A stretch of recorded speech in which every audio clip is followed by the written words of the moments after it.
제가 단순한 종이 한 장이 제 인생을 바꿀 줄은 정말 상상도 못했어요. 그런데 거기 있더라고요. 하버드 게시판에 붙어있던 밝은 노란색 전단지 한 장이 마치 제가 모르는 뭔가를 알고 있다는 듯이 저한테 손짓하고 있었어요. 잠깐만요. 제 소개부터 할게요. 제 이름은 에블린 첸이에요. 12살 때부터 하버드에 가는 게 제 꿈이었어요. 제 부모님은 캘리포니아에서 성공적으로 레스토랑 체인을 운영하고 계세요. 저는 어릴 때부터 부모님이 사람들 입에서 칭찬이 끊이지 않는 퓨전 요리를 만들어내시는 걸 보면서 자랐어요. 향신료 냄새랑 팬에서 음식이 지글지글 구워지는 소리가 제 어린 시절의 배경음악이었죠. 저도 그런 사람이 되고 싶었어요. 한 입으로 사람들의 얼굴을 환하게 만드는 그런 사람이요. 제가 하버드 합격 통지서를 받았을 때 부모님은 울었어요. 저도 울었고요. 그래서 저희 주 레스토랑에서 큰 축하 파티를 열었어요. 단골 손님들도 전부 와서 저를 축하해 주셨어요. 미래의 식품산업 천재라는 별명도 붙여주셨죠. 그 말이 꽤 괜찮게 들렸어요. 하버드에서의 첫 주는 마치 갑자기 바다에 던져진 기분이었어요. 빨간 벽돌 건물들, 우리 가족이 미국에 온 것보다 더 오래된 듯한 나무들로 가득한 거대한 캠퍼스. 학생들은 여기저기서 무거운 가방이랑 커피잔을 들고 다니면서 꼭 어디로 가야 할지 정확히 아는 것처럼 보였어요. 저도 자신감 있어 보이려고 애썼지만 속으론 완전히 길을 잃은 느낌이었어요. 제 인생 계획은 다 짜여 있었어요. 비즈니스 전공, 식품과학 관련 추가 수업, 큰 식품회사에서 인턴십 한번. 단순하잖아요?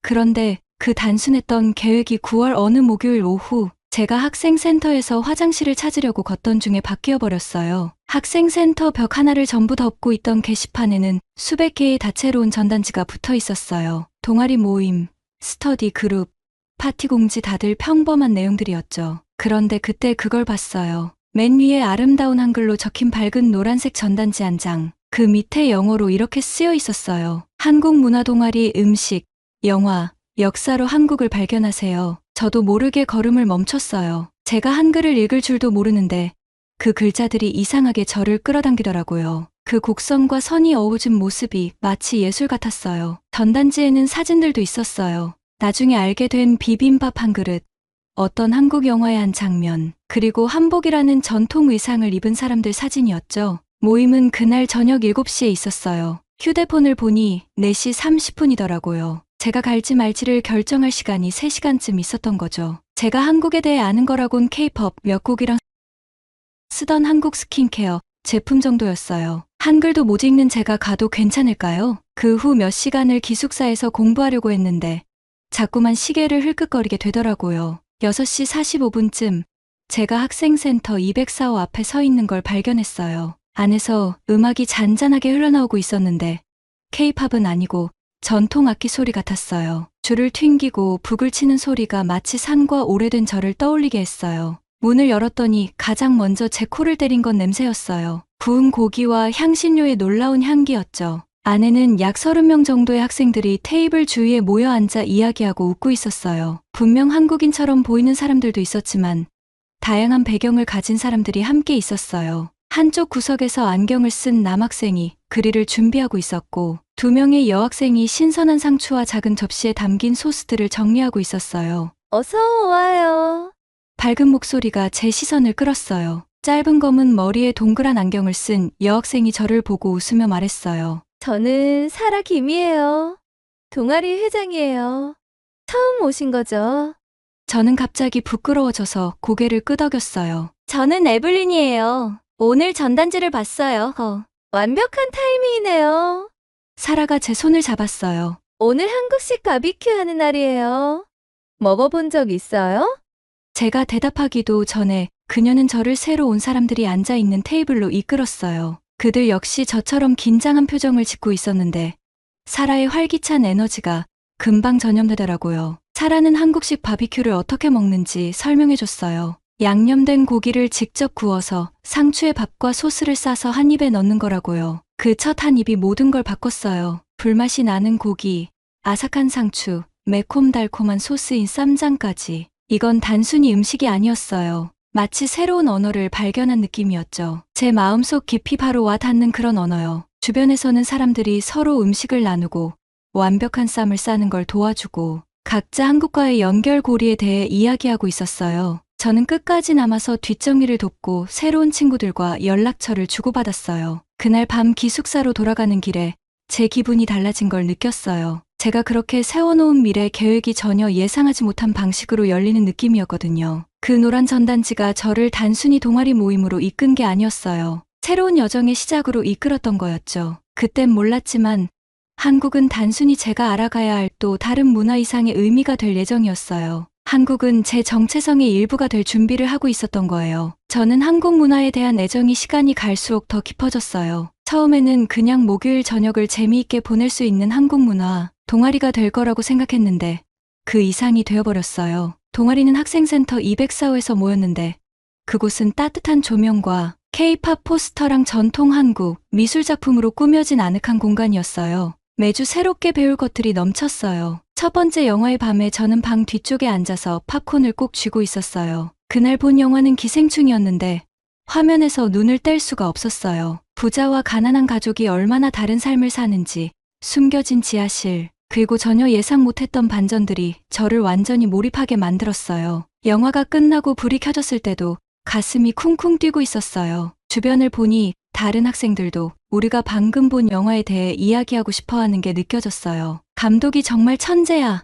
제 옆에 앉아있던 2학년 사라가 말했어요. 계단을 이용해서 사회계층을 표현하는 방식 있잖아. 위로 올라갔다가 아래로 내려갔다가 진짜 대단하지 않아? 저는 점점 이런 대화에 참여하기 시작했어요. 매주 다른 한국 영화를 봤는데 어떤 영화는 우리를 웃게 하고 또 어떤 영화는 울게 만들었지만 전부 한국 사회와 문화에 대해 새로운 것을 배우게 해줬어요. 헤어질 결심은 단순한 탐정 이야기도 한국 감독들이 어떻게 아름답고 가슴 아프게 풀어낼 수 있는지 보여줬고, 부산행은 가족과 희생의 중요성을 한국 문화 속에서 어떻게 그리는지 알게 해주면서도 손에 땀을 쥐게 했어요. 하지만 진짜 특별한 경험은 요리 수업에서 이루어졌어요. 이건 단순히 음식을 배우는 시간이 아니었고 한국의 역사와 가족 생활로 들어가는 여정 같았어요. 우리가 처음으로 만든 요리는 비빔밥이었는데 김 선생님이 채소를 무지개처럼 정리하는 방법을 보여주시던 모습이 아직도 잊히지 않아요. 각 재료가 자기 자리가 있어요. 선생님께서 당근, 시금치,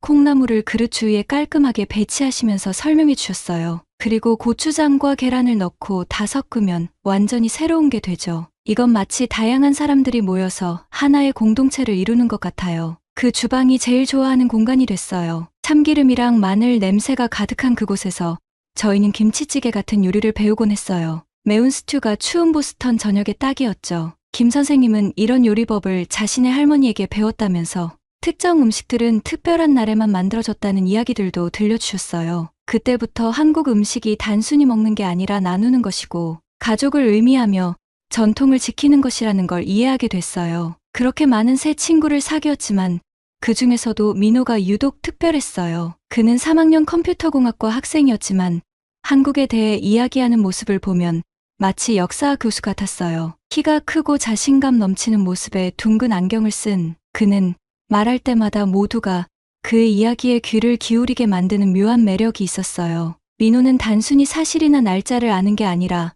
왜 그런 것들이 중요한지 이해하고 있었어요. 어느 날 저녁, 저희가 김치 만들고 나서 뒷정리를 하고 있을 때 민호가 자신의 문화에 대해 이야기하는 이유를 말해줬어요. 하버드에 있으면서 고향에서 수천 마일 떨어져 있잖아. 그래서 가끔 내가 한국의 대사 같은 느낌이 들어요. 민호가 조심스럽게 조리대를 닦으면서 말했어요. 모든 대화가 사람들에게 진짜 한국을 보여줄 수 있는 기회가 되거든요. K-팝이나 드라마뿐만 아니라 우리의 역사, 우리의 고난, 그리고 성취까지요. 저는 고개를 끄덕이며 그의 말에 공감했어요. 그거 엄청 부담스럽지 않아요? 제가 물었어요. 민호는 안경을 고쳤으며 미소 지었어요. 좋아하는 걸 이야기할 땐 부담스럽지 않아요. 너도 부모님 식당 이야기할 때 어때? 자랑스러워 하잖아. 그 느낌이랑 똑같아. 내가 나누는 이야기 하나하나, 잘못된 사실, 하나를 바로잡는 것 하나하나가 우리나라를 더 잘 이해하도록 돕는 거거든. 그의 말이 마음속에 깊이 남았어요. 저는 어떤 사람이 자신의 문화에 대한 열정을 통해 어떻게 자신의 삶을 형성해 나가는지 조금씩 이해하게 됐어요. 민호의 이야기를 통해 한국은 단순히 지도 위의 한 나라가 아니라 수천 년의 역사와 예술, 그리고 혁신으로 살아 숨쉬는 존재로 느껴졌어요. 동아리 모임에 점점 더 시간을 보내면서 저는 단순히 한국에 대해 배우는 게 아니라 하나의 공동체에 속하게 됐다는 느낌이 들었어요. 저희는 함께 한국 명절을 기념하고, 저는 정말 엉망이었지만 한국어를 연습하고 각자의 미래 꿈을 나눴어요. 어떤 사람들은 한국에서 일하고 싶어 했고, 또 어떤 사람들은 한국의 혁신을 자기 나라로 가져가고 싶어 했어요. 저는 아직 제 자리가 어딘지 몰랐지만 제 인생에서 처음으로 저보다 더 큰 무언가의 일부가 된 것 같은 기분이 들었어요. 그때는 몰랐지만 이게 얼마나 더 커질지는 전혀 상상도 못했어요. 저는 평소처럼 타나카 교수님의 동아시아 역사 수업 중간쯤 자리에 앉아서 열심히 필기하고 있었어요. 교실에는 아침 햇살이 큰 창문을 통해 쏟아져 들어오고 있었고, 주변 학생들은 노트북으로 타이핑하거나 공책에 메모를 하고 있었어요. 앞에서 두 줄쯤 떨어진 곳에 앉아 있는 민호가 보였는데 자세가 꼿꼿하고 뭔가 집중한 듯한 모습이었어요. 타나카 교수님은 늘 그렇듯 갈색 트위드 재킷을 입고 계셨고 발표 자료를 넘기면서 강의를 이어가고 계셨어요. 동아시아의 여러 영토 분쟁에 대해 설명하고 계셨는데 독도 이야기가 나오자 목소리가 약간 더 진지해지는 게 느껴졌어요. 이 섬들은 교수님이 레이저 포인터로 화면 속 지도를 가리키며 말씀하셨어요. 일본에서는 다케시마라고 불립니다. 화면에는 섬이 일본 영토로 색칠된 채 일본어로 이름이 적혀 있었어요. 그때 민호가 손을 번쩍 들었어요. 요란스럽게 흔들거나 소리내지는 않았지만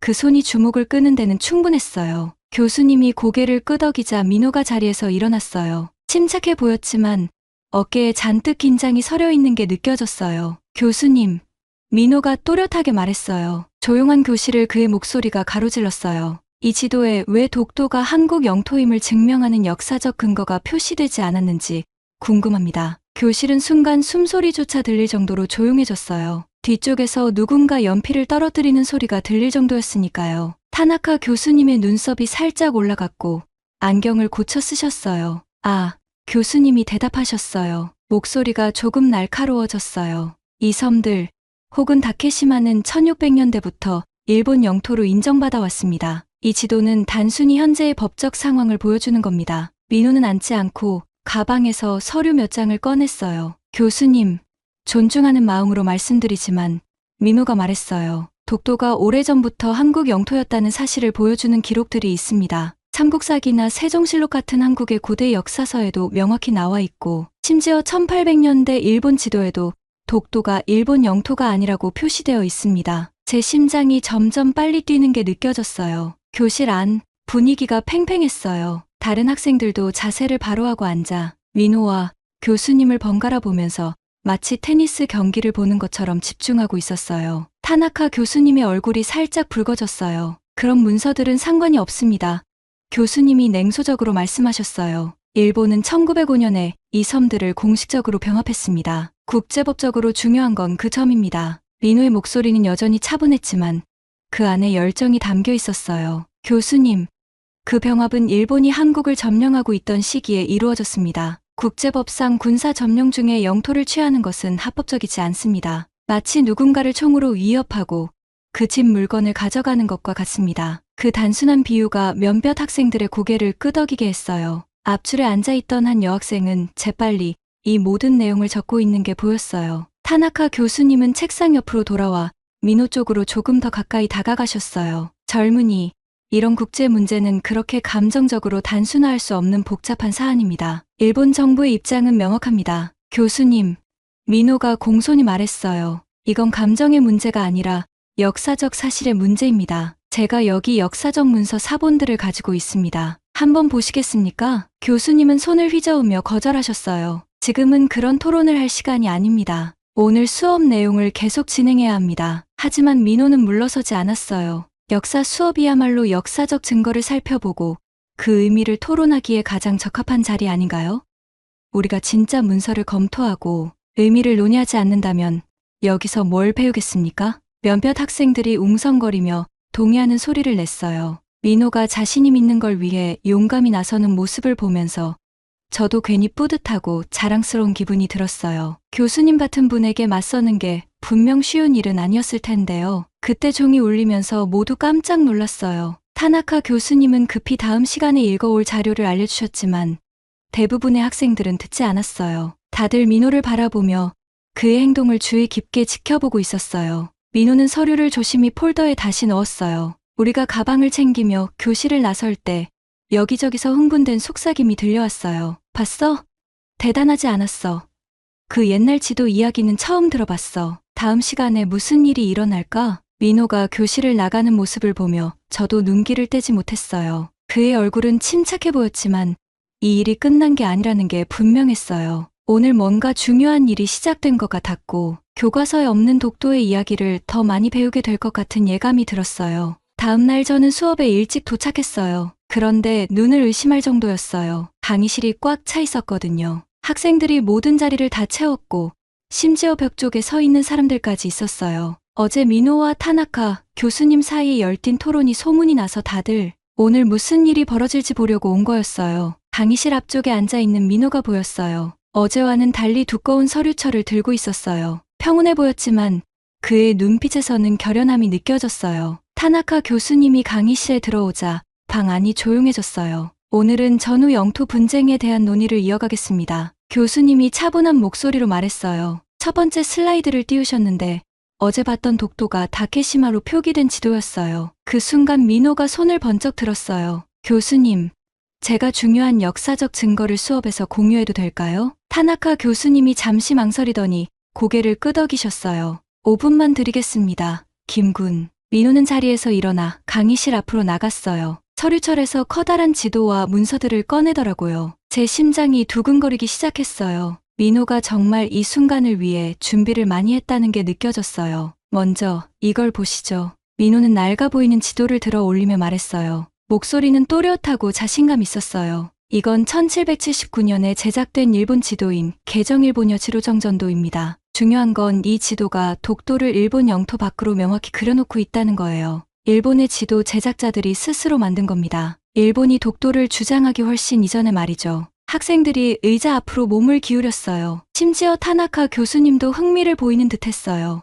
민호는 지도를 조심스럽게 문서 카메라에 올려놓았고 큰 화면에 이미지가 띄워졌어요. 다들 경계를 보며 민호가 무슨 말을 하는지 이해할 수 있었어요. 하지만 이게 다가 아닙니다. 민호가 말을 이었어요. 또 다른 문서들을 꺼내며 말했어요. 이건 한국의 삼국사기와 세종실록 기록입니다. 이 문서들은 삼국시대부터 한국이 독도를 자신의 영토로 간주해왔다는 걸 증명합니다. 일본이 어떤 주장을 하기 훨씬 전부터 말이에요. 그때 타나카 교수님이 헛기침을 하셨어요. 하지만 김군, 일본은 1905년에 독도를 공식적으로 편입했어요. 이건 법적으로 일본의 영토라는 뜻 아닙니까? 저는 민호의 얼굴을 지켜봤어요. 화를 내거나 당황한 기색은 전혀 없었어요. 오히려 살짝 미소를 지으면서 기다렸다는 듯이 대답했어요. 교수님, 그 말씀 잘하셨습니다. 그는 차분히 말을 이어갔어요. 1905년 편입은 일본이 한국을 식민지로 삼고 있던 시기에 이루어진 겁니다. 국제법상 식민지 점령 시기에 영토를 빼앗는 건 유효하지 않아요. 마치 누군가가 총을 들고 지갑을 빼앗으면서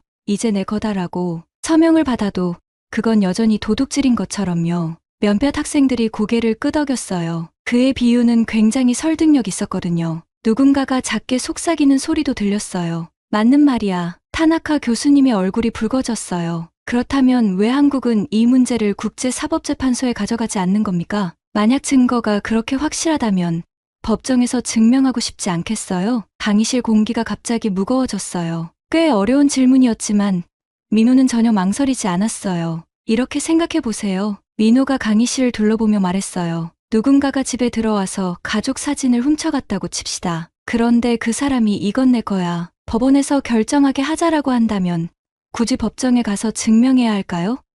독도는 한국의 영토입니다. 우리는 이미 역사적 기록, 지도, 그리고 문화적 연결고리를 가지고 있어요. 우리가 이미 알고 있는 진실을 법정에서 확인받을 필요는 없어요. 강의실 뒤쪽에서 한 학생이 손을 들었어요. 근데 한국이 법정에 안 가는 게 오히려 더 나빠 보이는 건 아닌가요? 좋은 질문이에요. 민호가 대답했어요. 하지만 이런 상황을 상상해 보세요. 누군가가 당신의 휴대폰을 가져가고는 이걸 누가 갖는 게 맞는지 낯선 사람이 결정하게 하자고 한다면 동의하시겠어요?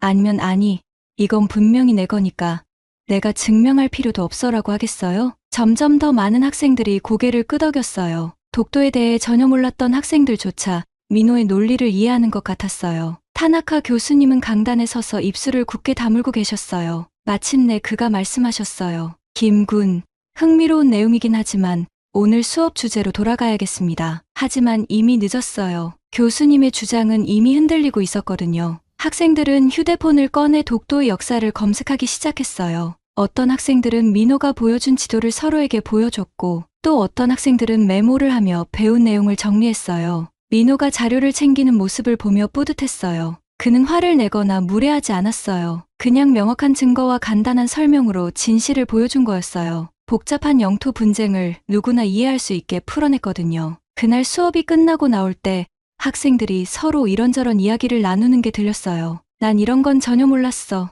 이제 딱 이해가 되네. 민호는 단순히 논쟁에서 이긴 게 아니었어요. 사람들의 눈을 뜨이게 한 거였어요. 그리고 그건 화나 강요가 아니라 지식과 이해로 이루어진 일이었어요. 민호가 증거 서류철을 품에 안고 멀어지는 모습을 보며 저는 중요한 걸 목격했다는 생각이 들었어요. 가장 큰 승리는 가장 크게 외치는 데서 오는 게 아니라 철저히 준비하고 진실을 차분히 말하는 데서 온다는 걸요. 저는 그날 저녁 민호 씨가 도서관에서 혼자 앉아 있는 걸 발견했어요. 저녁 햇살이 높은 창문을 통해 들어오면서 나무로 된 테이블 위에 길게 그림자를 들이우고 있었죠. 그는 한국어 책과 영어 책, 그리고 각종 자료들에 둘러싸여 있었고 그의 노트북 화면에는 동아시아 역사 지도가 띄워져 있었어요. 어떻게 그렇게 토론할 때마다 침착하게 행동할 수 있어요? 제가 그의 맞은편 의자를 끌어앉으며 물어봤어요. 제가 만약 당신 입장이었으면 화가 나거나 속상했을 것 같아요. 민호 씨는 저를 올려다보며 부드럽게 미소 지었어요. 그의 눈은 피곤해 보였지만 결연한 의지가 느껴졌어요. 에블린, 알죠?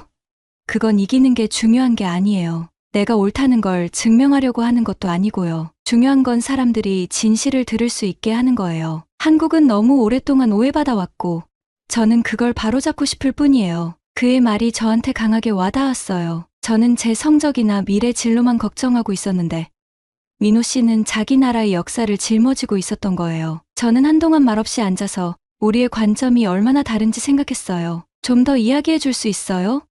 제가 진심으로 궁금해하며 물었어요. 뭐가 그렇게 당신을 이 일에 열정적으로 만들어요? 민호 씨는 노트북을 닫고 몸을 앞으로 기울였어요. 우리 할아버지가 어렸을 때 한국의 과거에 대해 이야기를 많이 해주셨어요. 할아버지는 일본 강점기와 한국전쟁을 겪으셨거든요. 그분은 우리나라가 세계에서 가장 가난한 나라 중 하나에서 지금의 기술과 문화의 선두로 성장하는 걸 직접 보셨어요. 사람들이 우리 역사를 깎아내리거나 잘못 표현하는 걸 보면 할아버지와 그 당시 열심히 싸우고 희생하셨던 분들이 떠올라요. 제가 고개를 끄덕이며 조금은 이해가 갔어요. 고향에서 멀리 떨어져 있으면서 당신이 나라를 대표해야 한다는 부담감도 클 것 같아요. 맞아요.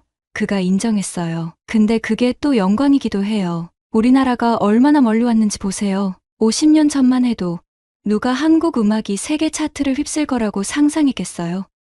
혹은 한국 드라마를 전 세계 사람들이 볼 거라고요? 아니면 한국 기술이 미국 가정집까지 들어갈 거라고요? 그의 열정은 정말 전염성이 있었어요. 저도 더 배우고 싶어졌고 민호 씨 같은 열정과 신념을 가진 사람을 낳은 그 나라를 이해하고 싶었어요. 그래서 그날 밤 경영과제를 하는 대신 한국의 역사를 조사하기 시작했어요. 저는 이순신 장군에 대해 알게 됐고 거북선을 만들어 침략으로부터 한국을 방어했던 이야기에 감동했어요. 그리고 훈민정음을 창제해서 평범한 사람들이 글을 읽고 쓸 수 있게 한 세종대왕의 업적도 읽었어요. 일제강점기 독립운동가들의 이야기들도 알게 되었고 그들이 가장 어두운 시기에도 희망을 잃지 않았다는 점이 저를 깊이 울렸어요. 시간이 지나면서 제 관심은 점점 커졌어요. 저는 한국의 경제 기적에 대한 다큐멘터리를 봤고 전쟁의 폐허에서 기술 강국으로 부상한 과정을 배웠어요. 삼성이라는 기업이 처음에는 작은 무역회사로 시작해 어떻게 세계적인 기술 기업으로 성장했는지도 알게 됐어요. 또 K-팝과 K-드라마가 어떻게 전 세계 사람들의 마음을 사로잡았는지도 알아갔죠. 배우면 배울수록 이 나라의 정신력이 정말 대단하다고 느꼈어요. 단순히 업적 때문이 아니었어요. 그 이면에 담긴 결단력, 창의성, 그리고 끈기가 저를 매료시켰어요. 저는 한국의 과거와 현재가 어떻게 연결되어 있는지, 그리고 오랜 역사가 현대 한국의 정체성을 어떻게 형성했는지를 이해하기 시작했어요. 어느 저녁, 기숙사 방에서 공부를 하다가 중요한 걸 깨달았어요. 저는 평생 정해진 길만 따라가려고 했던 거예요. 성적을 잘 받고, 하버드에 들어가고, 큰 미국 회사에 취직하는 길이요. 그런데 이제는 민호 씨의 열정과 한국의 변화 이야기에 영감을 받아서 다른 것을 원하게 됐어요. 저는 노트북을 열고 한국 기업들에 대해 조사하기 시작했어요. 만약 익숙한 미국 기업에 들어가는 대신 한국의 이야기에 동참할 수 있다면 어떨까?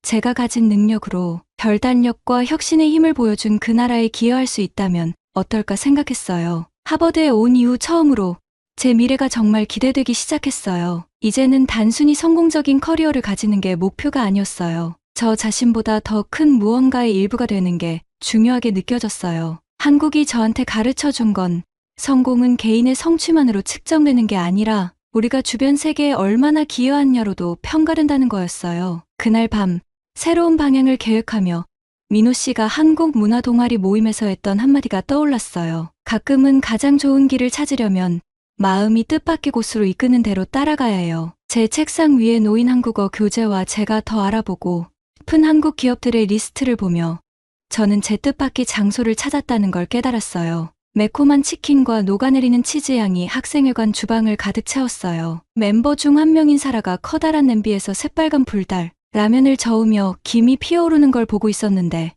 저도 모르게 입안에 침이 고이더라고요. 비버분 면이 아직 펄펄 끓을 때 치즈를 넣는 거예요. 사라가 얇게 간 모짜렐라 치즈를 면 위에 뿌리며 말했어요. 그래야 그 쫀득쫀득한 식감을 제대로 살릴 수 있거든요. 사람들이 그걸 엄청 좋아해요. 제 주변엔 20명 정도의 학생들이 모여서 주간 한국 음식 동아리 모임에 열중하고 있었어요. 주방 안은 활기로 가득 찼고 다들 채소를 썰고 소스 재료를 계량하며 이야기를 나누고 있었죠. 오늘은 특별한 날이었어요. 한국 음식이 세계적으로 커다란 영향을 미치고 있는 걸 축하하는 날이었거든요. 불닭 라면이 어려운 시절에 만들어졌다는 거 알아요?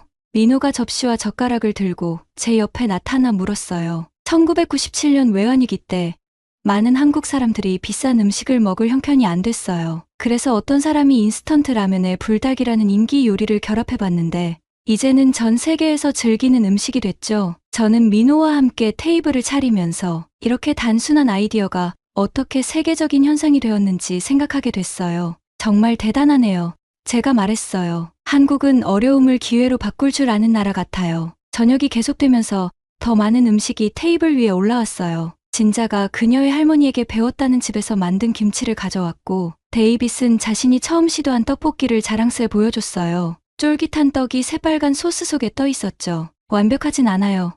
데이빗이 머리를 긁적이며 말했어요. 근데 그게 한국 요리의 매력이에요. 매번 새롭게 배울 수 있거든요. 모두가 식사 자리에 앉았을 때 저는 주변을 둘러봤어요. 6달 전만 해도 이 사람들이 낯선 사람이었는데 이제는 가족처럼 느껴졌어요. 제니는 맥스에게 불닭라면을 상추에 싸는 법을 가르쳐주고 있었고 소피아와 주는 김치에 가장 적합한 고춧가루 브랜드에 대해 열띤 토론을 벌이고 있었어요. 경제학과 마르티네즈 교수님도 참석하셨는데 한국 비즈니스 문화를 배우고 싶어 하셨죠. 정말 흥미롭지 않아요? 마르티네즈 교수님이 한입 드시며 말씀하셨어요. 한국 기업들은 단순히 음식을 파는 게 아니라 문화를 공유하고 있어요. K-드라마에 항상 예쁘게 요리하는 장면이 나오는 걸 보세요. 마케팅으로는 정말 기발하죠. 저는 고개를 끄덕이며 사랑의 불시착을 보다가 한밤중에 라면이 먹고 싶었던 순간을 떠올렸어요. 그건 단순히 제품을 파는 게 아니라 경험을 나누는 거예요. 제가 덧붙였어요. 대화는 미래 계획으로 자연스럽게 넘어갔어요. 많은 학생들이 한국에 가서 일하거나 여행하고 싶다는 꿈을 이야기했죠. 리사는 서울에서 교사로 일하려고 지원서를 쓰고 있었고 톰은 삼성 연구소에서 인터뷰를 앞두고 있었어요. 에블린, 너는 어때?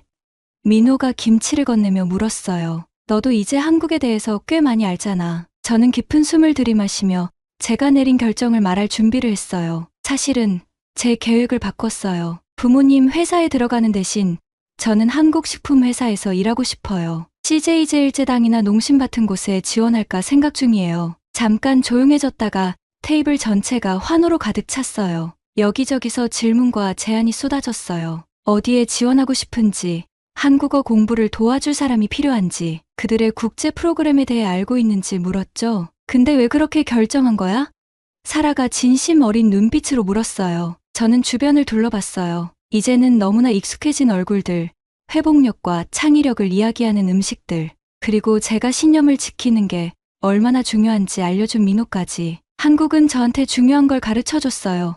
저는 신중히 말을 골라가며 설명했어요. 성공은 단순히 돈을 벌거나 기대된 길을 따르는 게 아니란 거요. 사람들을 하나로 모으는 혁신, 어려움을 기회로 바꾸는 용기, 그리고 세상을 조금 더 나아지게 만드는 무언가를 만드는 게 성공이에요. 리노가 웃으며 보리차 잔을 들었어요. 에블린의 새로운 여정을 위해 모두가 건배에 동참했고, 저는 매운 음식 때문이 아닌 따뜻함이 가슴속에 차오르는 걸 느꼈어요. 제 휴대폰 배경화면 서울 스카이라인의 사진을 바라보며 제 선택이 옳았다는 확신이 들었어요. 한국은 단순히 대학 동아리에서 배운 장소가 아니었어요. 이제는 제 미래가 되었죠. 모임이 끝나고 다 같이 치우면서 누군가의 휴대폰에서 BTS 노래를 따라 부르며 인생이 예기치 않게 흘러가는 게 얼마나 놀라운 일인지 생각했어요. 저는 하버드에 와서 제가 원하는 걸 정확히 알고 있다고 생각했었죠. 그런데 더 좋은 걸 찾았어요. 새로운 꿈, 새로운 목적, 그리고 문화를 초월한 가족. 남은 불달가면은 모두가 가져갈 수 있도록 용기에 나눠 담았어요. 저도 제 몫을 챙기며 웃었죠. 이 라면이 오늘 밤을 떠올리게 해줄 테니까요. 제가 새로운 꿈을 함께 해준 사람들에게 처음으로 나눴던 밤이요. 내일부터는 한국 회사들을 조사하고 제 미래를 계획하기 시작할 거예요. 하지만 오늘 밤만큼은 한국의 맛과 친구들로 둘러싸여 제가 있어야 할 바로 그 자리에 있다는 걸 느끼며 충분했어요.